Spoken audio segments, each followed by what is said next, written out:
On a Friday evening in the spring of 2029, roughly 2 billion people will be able to walk outside, look up, and watch a mountain go past. Not a meteor, not a streak of light burning out in the upper atmosphere. A solid object made of material older than the Earth, longer than the Eiffel Tower is tall, crossing the sky as a steady point of light. Bright enough to see with no telescope, no binoculars, no equipment of any kind. And it will pass below our satellites, not near them, below them.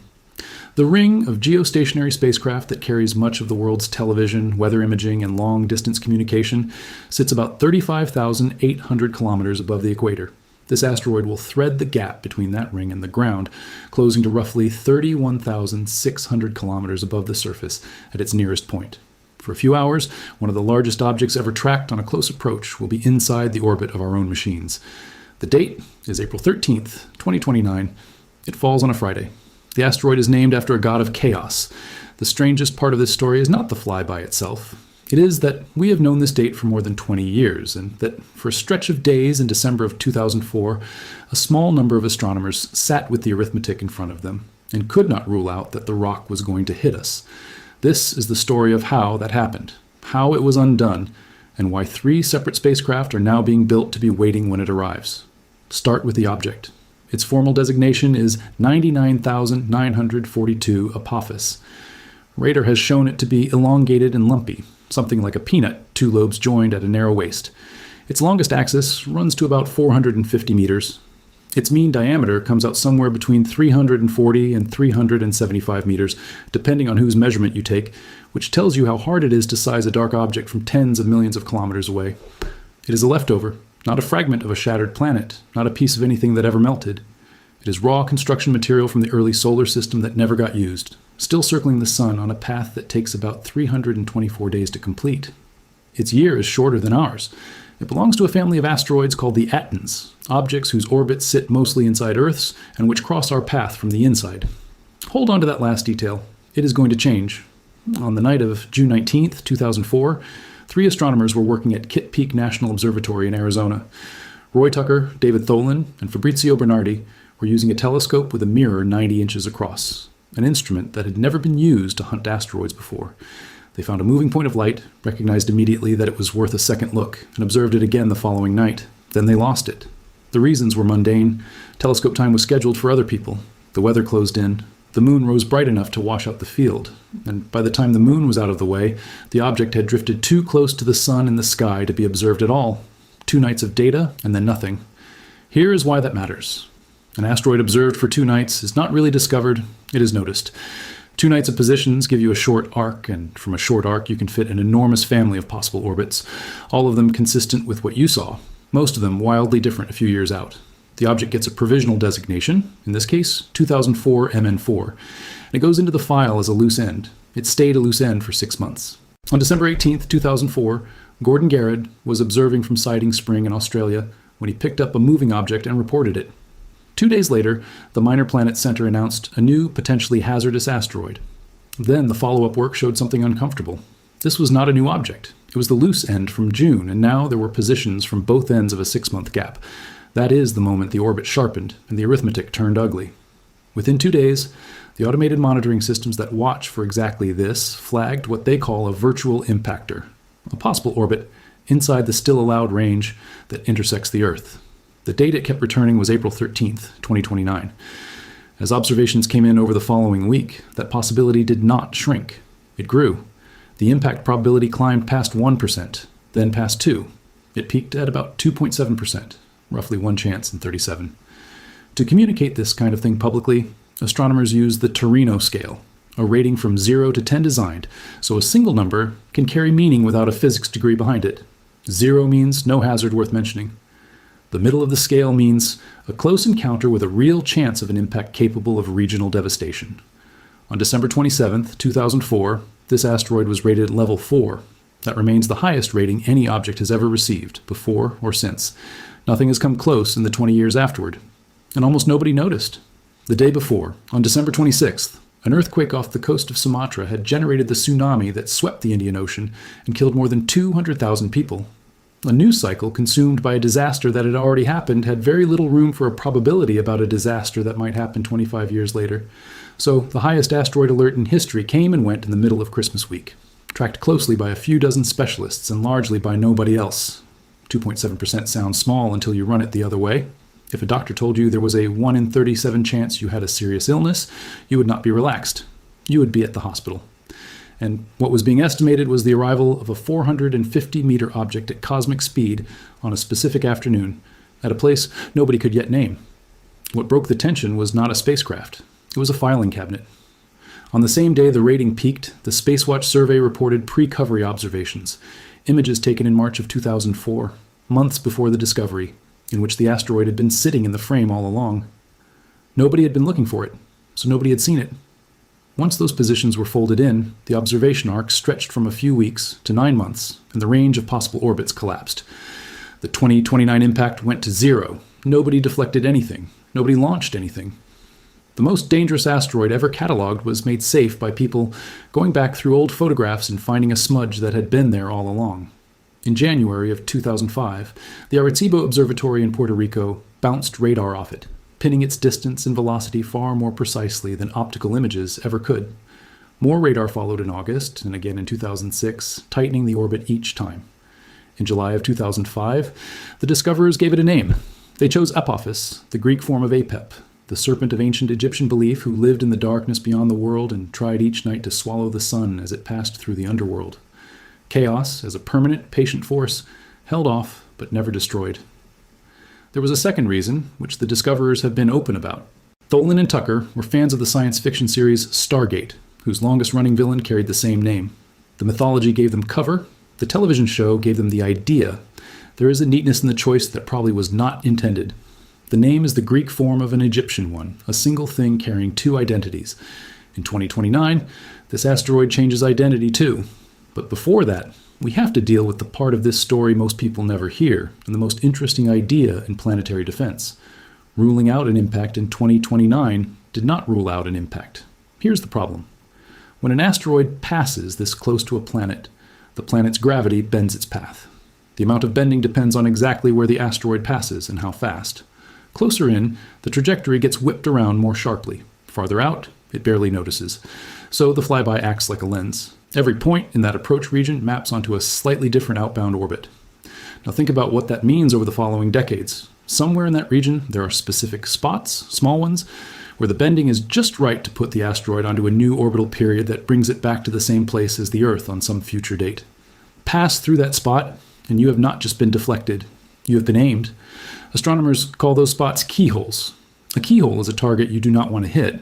It is a patch of empty space, in this case estimated at around 800 meters across, and later constrained to under a kilometer, sitting inside an approach region thousands of kilometers wide. Threading it in 2029 would have set up an impact exactly 7 years later on April 13th, 2036. That possibility kept Apophis rated at Torino Level 1 until August of 2006, when the odds of hitting the keyhole were shown to be very small, and the rating finally dropped to 0. The keyhole is the most encouraging idea in this entire field. If you find an asteroid decades early, you do not have to move it out of the Earth's way. That would take an absurd amount of energy. You only have to move it a few hundred meters sideways, years in advance, so that it misses a keyhole. That is the logic underneath every deflection mission ever proposed, and it is why the impact test carried out against a small asteroid moon a few years ago mattered so much. It was not about smashing a rock. It was about proving we can move one by a measured amount.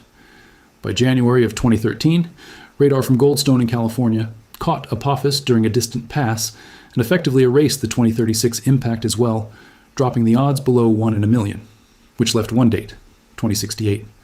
And the 2068 question came down to sunlight. An asteroid absorbs sunlight on its day side, and then, because it is rotating, it carries that warmed surface around and radiates the heat away later in a different direction. Every photon that leaves carries a little momentum with it. The result is a tiny, continuous, slightly off-center thrust that never switches off. It is called the Yarkovsky effect, and on a body the size of Apophis, it amounts to a push you could not feel with your hand. Over decades, it decides everything. Astronomers measured it. Their work put Apophis drifting from where a purely gravitational orbit would place it by about 170 meters per year. That is a rounding error against an orbit spanning well over 100 million kilometers. It is also enough to decide whether a keyhole gets threaded, which is why the 2068 scenario could not be dismissed until that number was pinned down. In March of 2021, Apophis made its last close approach before the main event, passing at about 17 million kilometers. The 70-meter dish at the Deep Space Network's Goldstone complex transmitted a radar signal. The 100-meter Green Bank telescope in West Virginia listened for the echo. Splitting the job between two antennas doubled the strength of the returned signal. The result was a distance measurement accurate to roughly 150 meters, on an object 17 million kilometers away. That was the end of it. The 2068 impact was eliminated, and Apophis was removed from the risk table that tracks objects whose impacts cannot be ruled out. The conclusion published at the time, no risk of an impact for at least a century. So the panic is over, permanently, and what is left is the part nobody expected to care about in 2004, an appointment. Here is what actually happens on the day. At around 9:45 in the evening, Coordinated Universal Time, on April 13th, 2029, Apophis reaches its closest point, passing above the North Atlantic at roughly 31,600 kilometers over the surface. That is less than a tenth of the distance to the Moon. It is inside the geostationary belt. It will not hit anything. That is the first question everyone asks, and the answer is clean. Its path is inclined well away from the equatorial plane where geostationary satellites sit, so it crosses a region that is, for practical purposes, empty. At peak, it should reach about magnitude 3.1. That is not brilliant. It is comparable to a middling star in a familiar constellation, obvious from a dark rural site, difficult from a well-lit city, invisible if the weather does not cooperate. Depending on where you stand and how much of the encounter falls in your night, the viewing runs across Europe, Africa, and on into the Americas, which is where the estimate of 2 billion viewers comes from. It will not look like a movie asteroid. There will be no tail, no fireball, no visible shape. It will look like a star that is in the wrong place, but it will move. Watch it against a fixed star for half a minute, and the gap will have visibly changed. The sky is supposed to be still. For a few hours, one point in it will not be. Roughly 17 hours later, it passes the Moon. On the ground, the radar facilities will be working the entire time. Goldstone alone is expected to have Apophis in view for more than 70 hours across the days surrounding the encounter. It will very likely end up the most thoroughly observed asteroid in the solar system. And while all of that is happening, the Earth will be doing something to it. Gravity does not pull on an object evenly. The near side of Apophis will be pulled harder than the far side, and the difference between those pulls is a stretching force. That is what a tide is. On a body that is probably held together loosely, closer to a pile of rubble under weak self-gravity than a single solid block, that stretching has consequences. Models predict seismic shaking, landslides, surface material sliding into new positions and exposing a rock underneath that has never been touched by sunlight or solar wind. The models also predict that the overall shape survives largely intact, so this is a resurfacing, not a disruption. Then there's the spin. Apophis does not rotate cleanly. It tumbles, turning about more than one axis at once, the way a badly thrown ball wobbles in flight. Modeling done over the past 2 decades predicts that the encounter will significantly change that tumble, and the orbit changes. Earth's gravity will stretch the asteroid's path around the Sun enough to lengthen its year past our own, which moves it out of the Aten family and into a different one, the Apollos. The object that arrives is not, in orbital terms, the object that leaves. This is the thing that makes April 13th, 2029 so valuable, and it has nothing to do with the danger. Planetary defense needs to know how asteroids respond to force. Normally, you would have to go out there and apply the force yourself at enormous expense to one target once. Instead, the solar system is delivering a target to us and applying the force for free. The catch is that an experiment is worthless without a measurement taken beforehand. You cannot detect a change in the spin, the surface, or the shape unless you know precisely what those were the week before, which is why there is now a small fleet being assembled. The European Space Agency is building a spacecraft called Ramses, short for the Rapid Apophis mission for space safety. It is based on the design heritage of an earlier European asteroid mission, which is the only reason it can be built fast enough. The timeline is brutal and fixed. It has to launch in April of 2028 to arrive at Apophis in February of 2029, giving it roughly 40 days alongside the asteroid before the flyby. That deadline created an unusual situation. Europe normally approves new missions only at ministerial meetings held every 3 years, and the next one fell too late. So member states released existing funds to begin preparatory work early, on the bet that the mission would be formally adopted afterward. It was, in November of 2025. In February of 2026, the agency signed a construction contract worth 81.2 million euros with an Italian manufacturer, bringing the committed value to roughly 150 million euros. In May of 2026, the European and Japanese agencies signed a cooperation agreement in Berlin. Japan supplies the solar arrays, a thermal infrared imager, and the launch itself on an H-3 rocket. The spacecraft is also expected to carry small satellites, including one built by a Spanish company that is intended to land on the asteroid's surface. Ramses has one job: survey the shape, surface, orbit, rotation, and orientation of Apophis before the encounter, then watch what the Earth does to it in real time. The second spacecraft is already flying, and it has a strange history. When the OSIRIS-REx mission dropped its sample capsule of asteroid material into the Utah desert in September of 2023, the spacecraft itself did not land. It flew on, in good health, with fuel remaining. Rather than shut it down, the mission was extended and renamed. It is now OSIRIS-APEX, and it has spent the years since surviving passes closer to the sun than it was ever designed for, at one point repositioning a solar array to shield its own hardware from the heat. It will arrive at Apophis just after the flyby and settle in for a survey of roughly 18 months. Near the end, it is meant to do something remarkable: fire its thrusters directly at the surface to blow the top layer of dust and gravel away and expose what is underneath. It cannot bring a sample home this time, so it will use its exhaust as a shovel and study the fresh material with its cameras and spectrometers. The mission has had a rough time politically. One budget proposal moved to cancel it outright, despite the spacecraft being healthy, paid for, and already on its way. Congress restored funding at around $20 million, and the next request again left it unfunded. It is an odd position for a working spacecraft that has already paid for itself once. The third is a newcomer, and the reason it is worth mentioning is that it is not a government at all. A California company called X Labs is developing what it calls the first commercial deep space rideshare. The plan is a spacecraft launched in 2028, arriving before the encounter, carrying payloads from universities and other partners, with mission design work done alongside the Jet Propulsion Laboratory. Among those payloads are small landers built by students at a Japanese institute, meant to touch down on the surface. Whether it flies on schedule is an open question, as it always is for a company's first deep space attempt. The argument its founders make is simple. Planetary defense is a very small slice of a space agency's budget, and if you want more than a handful of missions, someone else has to pay for some of them. So that is what will be waiting. One spacecraft ahead of the encounter, one behind it, one commercial attempt, and every large radar dish and telescope on the planet. It is worth asking what we were spared. An impact from an object this size is not an extinction event. That is a different category, reserved for things measured in kilometers. And the one that ended the age of the dinosaurs was more than 20 times wider than this. Apophis is what specialists call a regional threat. The energy released would be on the order of 1,000 of the most powerful weapons in the American nuclear arsenal, delivered to one place in one instant. On land, that means a city and its surrounding region erased and a continent damaged. In an ocean, it means a tsunami arriving on inhabited coasts, survivable as a species, catastrophic as an event. By some estimates, an asteroid of this size actually strikes the Earth about once every 80,000 years. A pass this close by an object this large is thought to happen roughly once every 7,500 years, which means that if the odds are anywhere near right, no human being has ever seen what will happen on that Friday. And no human being alive now will see it again. But the part of this story that should stay with you is not the near miss. It is how nearly we missed knowing about it. Apophis was found in 2004, 25 years before its closest approach, by 3 people who were not looking for it specifically. It was then lost for 6 months to weather and scheduling, recovered by chance from the other hemisphere, and the impact scenario was finally eliminated, not by new observations, but by images already taken, in which nobody had noticed anything.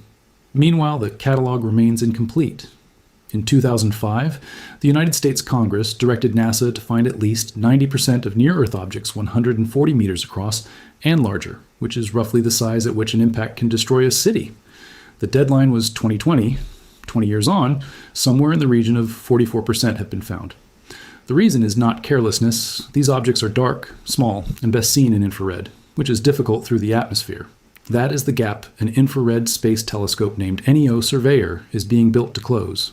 It is under construction now, with launch expected around late 2027, and once it is working, the estimate for reaching that 90% target is another 10 to 12 years after that, which is worth holding in mind while watching that point of light cross the sky.